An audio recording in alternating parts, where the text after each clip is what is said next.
Akala ko ang mabubuo ko nitong nakaraang isang buwan, YouTube channel. Yun pala, sarili ko yung unti-unti kong nabubuo ulit. Kasi after years na puro trabaho, parang ngayon lang ako ulit naging creative.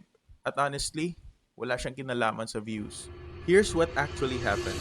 Exactly a month ago, nag-upload ako sa YouTube.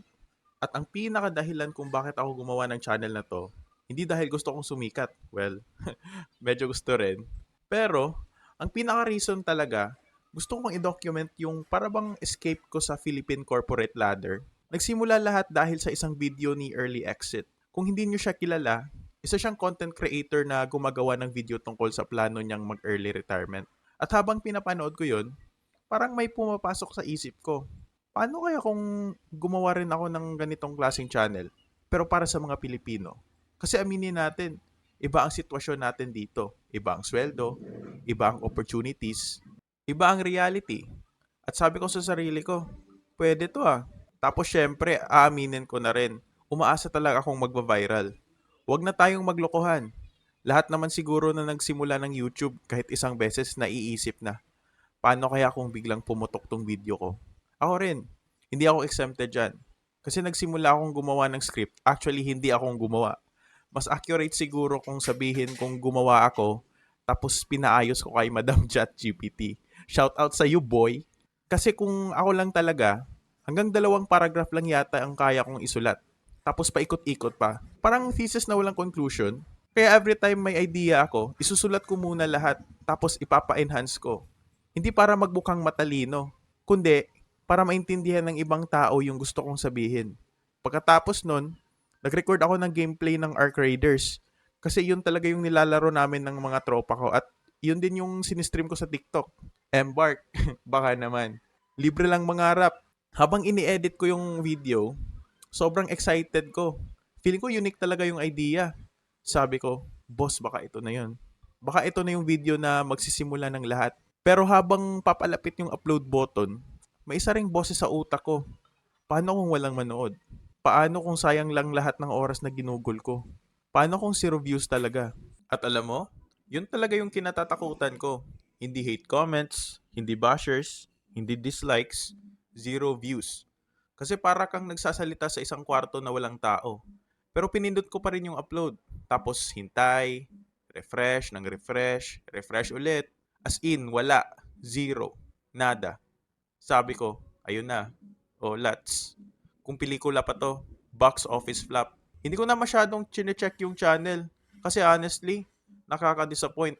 Ilang oras kang nagsulat, nag-edit, nag-record, tapos walang nangyari.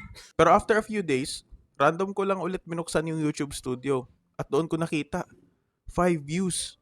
Oo, 5 views lang. Alam ko para sa iba wala lang yan. Pero para sa isang bagong creator, grabe yung pakiramdam. Kasi ibig sabihin, may 5 totoong tao na somehow napadpad sa maliit kong channel. Hindi ko sila kilala. Hindi ko alam kung tinatapos ba nila yung mga video. Hindi ko alam kung nagustuhan nila. Pero sapat na sa akin yung isipin na may 5 taong naglaan pala ng oras na panoorin yung ginawa ko. At doon ko na-realize, hindi pala imposible. May mga tao talagang napapadpad sa maliliit na channel. At dahil sa 5 tao na yon, naisip ko, sige nga, isa pa. Act 2. The grind nobody sees. So ayun, na-inspire ako dahil sa 5 views na yon. Kaya sabi ko sa sarili ko, sige, tuloy lang. Ang problema, wala na akong idea. Feeling ko ganito talaga ang buhay ng content creator. Hindi yung pagre-record ang mahirap. Yung pag-iisip kung ano ba ang ire-record. Parang araw-araw kang may assignment. Tapos ikaw din ang teacher, ikaw din ang estudyante, ikaw din ang nag-check ng papel. Pero dahil gusto ko maging consistent, sabi ko sa sarili ko, kahit isang video lang kada 1 linggo. Hindi ko muna iniisip kung magva-viral ba, basta may ma-upload lang. Then may isa akong viewer sa TikTok live na nagtatanong sa akin kung paano ba ako nagla-livestream gamit ang PS5. Sabi ko, pwede pala to gawing video. Kaya ginawa ko, simple lang talaga. Camera lang, PS5, tutorial, tapos upload. Minessage ko pa nga sa TikTok yung YouTube link. Ang problema, ayaw mag-send. Ewan ko pa sa TikTok. Hanggang ngayon, hindi ko pa rin alam kung napanood niya ba talaga yung tutorial. Kung ikaw man yun, pagigalaw na lang ang baso. Pero surprisingly, Hanggang ngayon, isa pa rin yun sa mga pinaka-okay na videos ko. At doon ko na-realize, educational content pala talaga solves problems. Kapag may hinahanap ang tao at ikaw ang may sagot, may chance talagang panoorin ka nila. Simple lang. Hindi mo kailangan maging influencer. Minsan talaga kailangan mo lang maging helpful. After nun, ito na naman tayo. Nag-iisip na naman kung anong content. Sabi ko, ano na naman sigurong sasabihin ko? At doon ko ginawa yung video ko tungkol sa bakit 5 views lang ang first video ko. Looking back, hindi pa ganun kalalim yung way of thinking ko noon. Halata talaga. Kasi ilang taon akong nakatenga sa trabaho. Parang araw-araw, pasok, trabaho, uwi, repeat. Hindi na masyadong na-exercise yung creativity. Kaya nung sinusulat ko yung script, simple lang talaga. Tapos syempre, alam nyo na, pinadaan ulit kay Madam ChatGPT. Shoutout ulit sa'yo, hindi ka pa rin bayad. Tapos habang ginagawa ko yung video, may naisip akong palitan. Sabi ko, baka nagsawa na sila sa Arc Raiders. Kaya GTA 5 na naman yung gameplay na nilalagay ko. Kasi mas familiar siya sa karamihan. At least kahit hindi nila kilala yung channel, kilala nila yung game. Upload ulit, hintay ulit, refresh ulit. YouTube Studio become my new social media.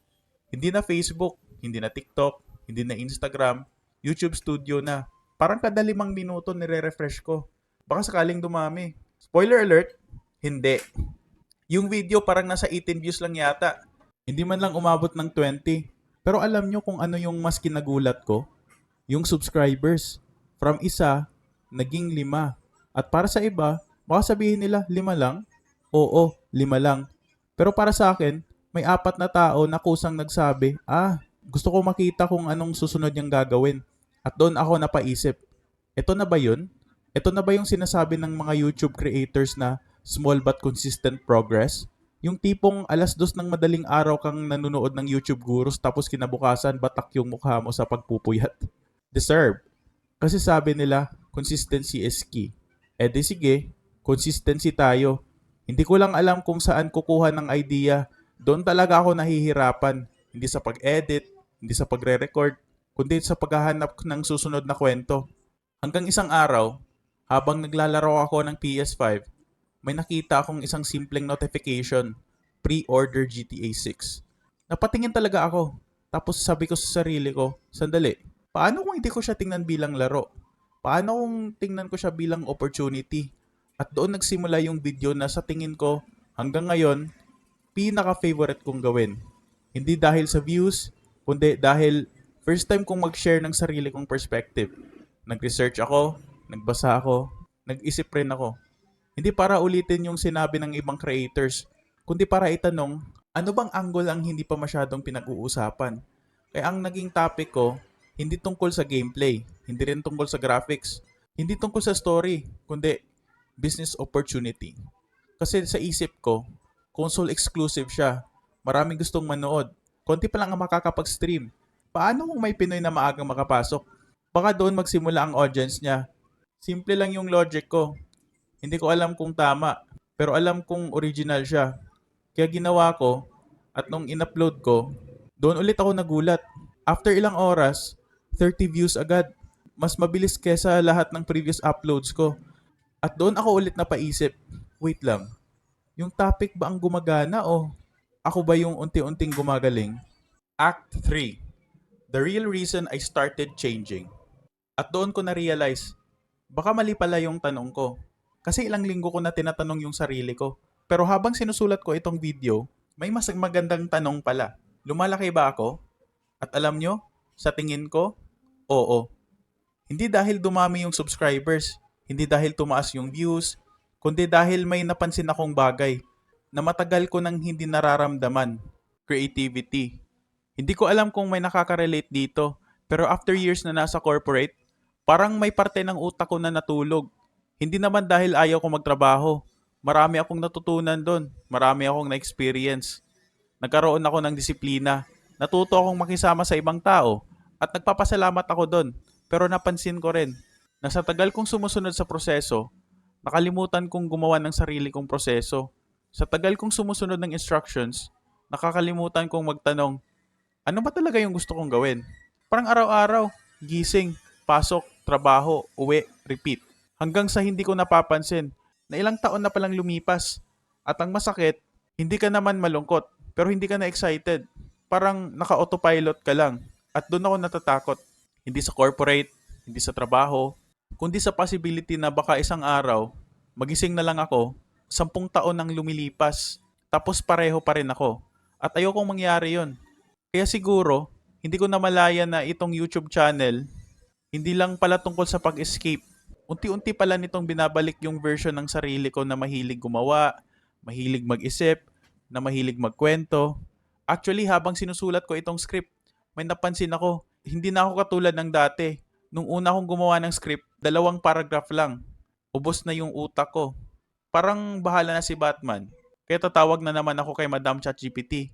Madam, tulungan mo naman ako. Pero ngayon, habang tinatype ko itong script, hindi ko na napapansin kung ilang words na yung naisulat ko. Dire-diretso na. Parang bumalik yung pagiging makulit ng utak ko. Parang bawat naiisip ko, may gusto agad akong ikwento. At doon ko na-realize, hindi lang pala ako gumagawa ng videos. Sinasanay ko ulit yung sarili kong mag-isip. At siguro, yun yung pinakamalaking achievement ko ngayong buwan. Hindi subscribers, hindi views, hindi watch time, kundi yung pakiramdam na may sarili na ulit akong boses. May mga manonood nito na sasabihin, bro, 4 na videos pa lang naman. Oo, tama kayo. 4 pa lang. Wala pa akong malaking audience, wala pa akong silver play button, wala pa nga akong matinong thumbnail minsan.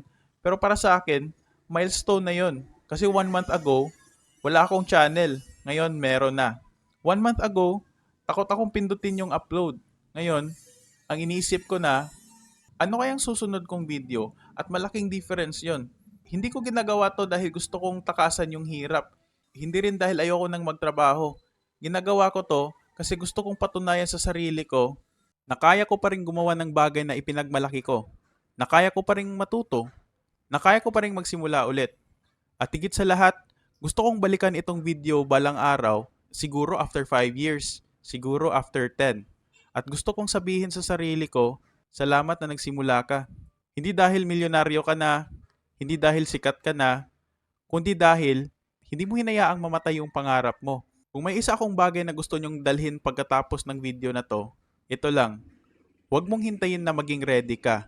Kasi sa totoo lang, hindi yata talaga dumarating yung feeling na ready ka na. Ako nga, hanggang ngayon, kinakabahan pa rin ako tuwing mag-a-upload. Minsan iniisip ko pa rin, baka mag-flop na naman. Pero pinipindot ko pa rin. Kasi na-realize ko, mas nakakatakot palang mabuhay na puno ng what if kaysa mabuhay na may konting at least sinubukan ko. At kung sakaling may isang tao lang na manonood ng video na to at siya rin ay may bagay na matagal niyang gustong simulan, sana ito na yung sign na hinihintay mo. Kasi minsan, ang pinakamagandang desisyon sa buhay, hindi nagsisimula sa malaking opportunity. Nagsisimula siya sa pagpindot ng isang button. Upload. Maraming salamat sa panonood at magkita-kita tayo sa susunod na chapter.